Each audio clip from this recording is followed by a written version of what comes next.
പ്രിയപ്പെട്ട വിദ്യാർത്ഥികളെ, എല്ലാവർക്കും കൊമേഴ്സ് ഫോർ HSS യൂട്യൂബ് ചാനലിൻ്റെ പുതിയ ക്ലാസ്സിലേക്ക് സ്വാഗതം.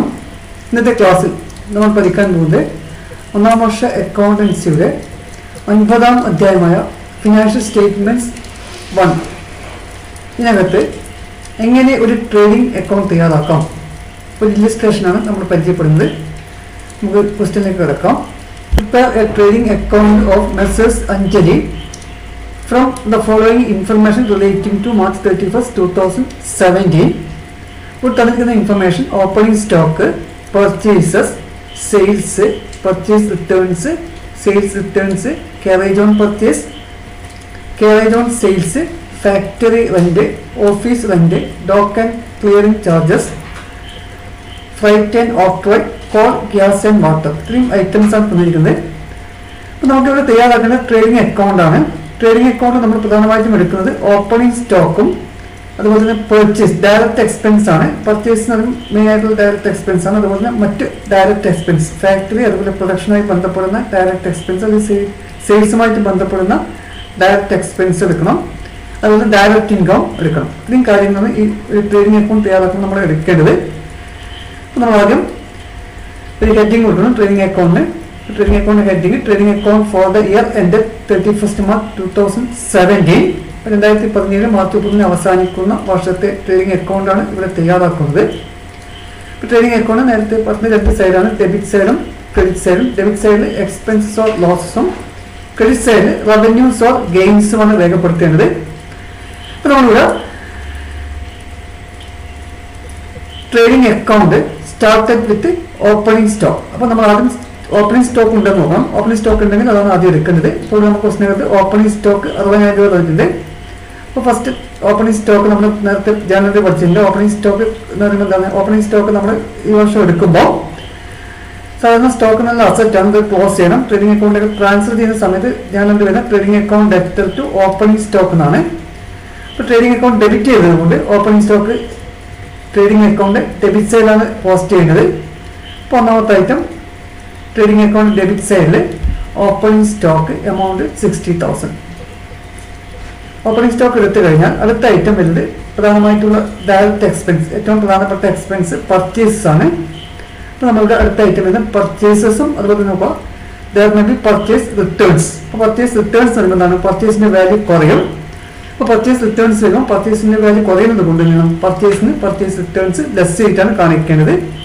ഇപ്പോൾ പർച്ചേസ് എക്സ്പെൻസ് ആയതുകൊണ്ട് ഡയറക്റ്റ് എക്സ്പെൻസ് ആയതുകൊണ്ട് നമ്മൾ എന്തെങ്കിലും ട്രേഡിംഗ് അക്കൗണ്ട് ഡെബിറ്റ് സൈഡിലാണ് എടുക്കേണ്ടത്. അപ്പോൾ ആദ്യം പർച്ചേസിന് വരുന്നു എമൗണ്ട് ഇന്നർ കോളത്തിൽ എഴുതാം 3 lakhs. താഴെ ലെസ് പർച്ചേസ് റിട്ടേൺസ് 80,000. അതായത് പർച്ചേസ് നമ്മൾ സാധനം വാങ്ങിച്ച സാധനം കുറച്ച് സാധനം തിരിച്ചു കൊടുക്കുമ്പോൾ പർച്ചേസിൻ്റെ വാല്യൂ കുറയുകയാണ്. പർച്ചേസിൻ്റെ വാല്യൂ കുറയുന്നതുകൊണ്ടാണ് പർച്ചേസ് റിട്ടേൺസ് ചെയ്യുന്നത്, പർച്ചേസിൻ്റെ അകത്ത് ലെസ് ചെയ്യണമെന്ന് പറയുന്നത്.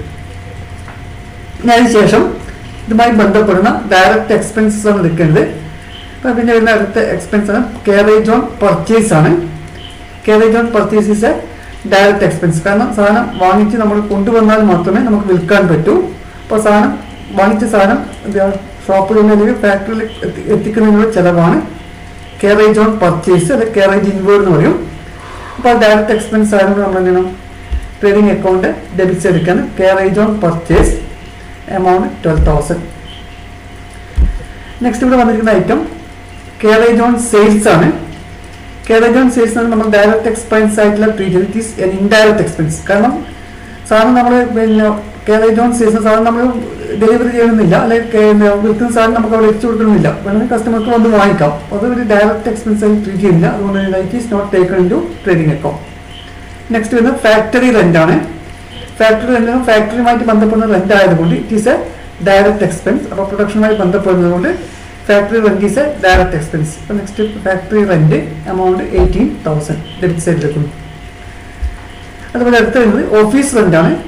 ഓഫീസ് റെന്റിനും ഇത് പ്രൊഡക്ഷനായിട്ട് ബന്ധമില്ലാതെ കൊണ്ട് അത് അഡ്മിനിസ്ട്രേറ്റീവ് പർപ്പസിന് വേണ്ടിയുള്ളത് കൊണ്ട് it is a indirect expense. അത് ഇൻഡയറക്റ്റ് എക്സ്പെൻസ് ആയിട്ടാണ് ട്രീറ്റ് ചെയ്യുന്നത്. അപ്പോൾ ഇൻഡയറക്റ്റ് എക്സ്പെൻസ് ആയതുകൊണ്ട് ട്രേഡിംഗ് അക്കൗണ്ട് അത് എടുക്കേണ്ട കാര്യമില്ല. Next dock and clearing charges ആണ്. ഡോക്ക് ആൻഡ് ക്ലിയറിംഗ് ചാർജസ് എന്ന് പറഞ്ഞു കഴിഞ്ഞാൽ നമ്മളിപ്പം റോ മെറ്റീരിയൽസ് അല്ലെങ്കിൽ പ്രോഡക്ട്സ് എന്ത് ചെയ്യുക പോർട്ട് വഴി കൊണ്ടുവരികയാണെങ്കിൽ അവിടെ നടക്കുന്ന അല്ലെങ്കിൽ അവിടെ പേയ്മെന്റ് അവിടെ നടക്കുന്ന മെറ്റീരിയൽസ് പോർട്ട് വഴി കൊണ്ടുവരികയാണെങ്കിൽ അവിടെ അടക്കുന്ന ഒരു ടാക്സിന്റെ നികുതിയാണ് ഡോക്കിംഗ് ആൻഡ് ക്ലിയറിംഗ് ചാർജസ് എന്ന് പറയുന്നത്.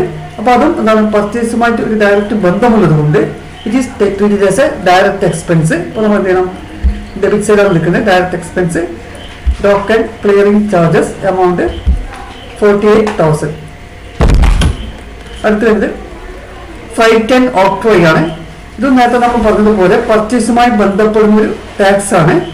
അപ്പോൾ അതും നമ്മൾ എന്താണ് ഡയറക്റ്റ് പർച്ചേസായിട്ട് ബന്ധപ്പെടുന്നതുകൊണ്ട് it is also treated as a direct expense. അപ്പോൾ നെക്സ്റ്റ് വരുന്ന freight and octroi amount 6,500 debit സൈഡിൽ കാണിക്കും. അടുത്തായിട്ട് വരുന്നത് coal, gas and water. Coal, gas and water പ്രൊഡക്ഷനായിട്ട് ബന്ധപ്പെടുന്നതാണ് അല്ലേ. അത് നമ്മൾ പ്രൊഡക്ഷൻ ഉത്പാദിപ്പിക്കുന്നത് പിന്നെ പവർ വേണം, അതുപോലെ വാട്ടർ സപ്ലൈ കൊണ്ടുവരും. അപ്പോൾ അതുമായി ബന്ധപ്പെടുന്നത് കൊണ്ട് it is also treated as a direct expense. അതും ഒരു ഡയറക്റ്റ് എക്സ്പെൻസ് ആയിട്ടാണ് എടുക്കുന്നത്. So it will be shown on the debit side of trading account.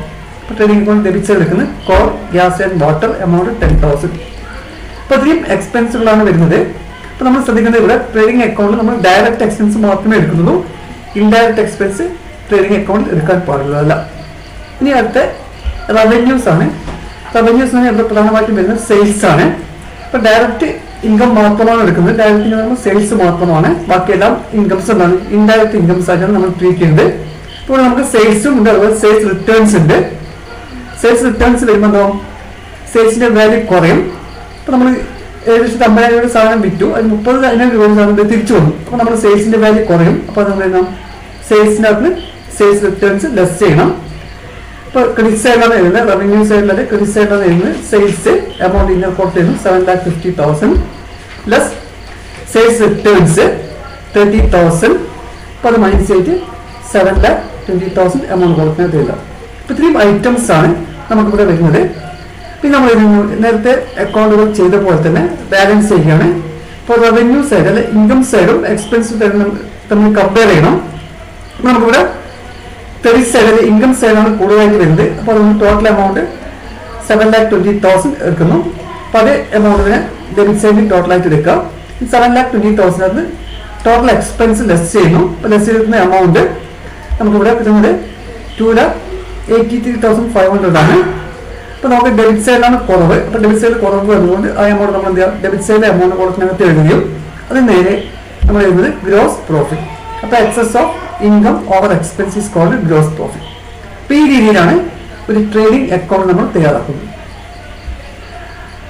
അപ്പോൾ ഇന്നത്തെ ക്ലാസ്സിൽ നമ്മൾ എങ്ങനെ ഒരു ട്രേഡിംഗ് അക്കൗണ്ട് തയ്യാറാക്കാം എന്നതിൻ്റെ ഒരു ഇല്ലസ്ട്രേഷനാണ് പഠിച്ചിരിക്കുന്നത്. ഈ ക്ലാസ് നിങ്ങൾക്ക് മനസ്സിലായിട്ടുണ്ടാകുമെന്ന് കരുതുന്നു. ഈ ക്ലാസ് ഇഷ്ടപ്പെടുകയാണെങ്കിൽ ലൈക്ക് ചെയ്യുക, ഷെയർ ചെയ്യുക, സബ്സ്ക്രൈബ് ചെയ്യുക. Thank you.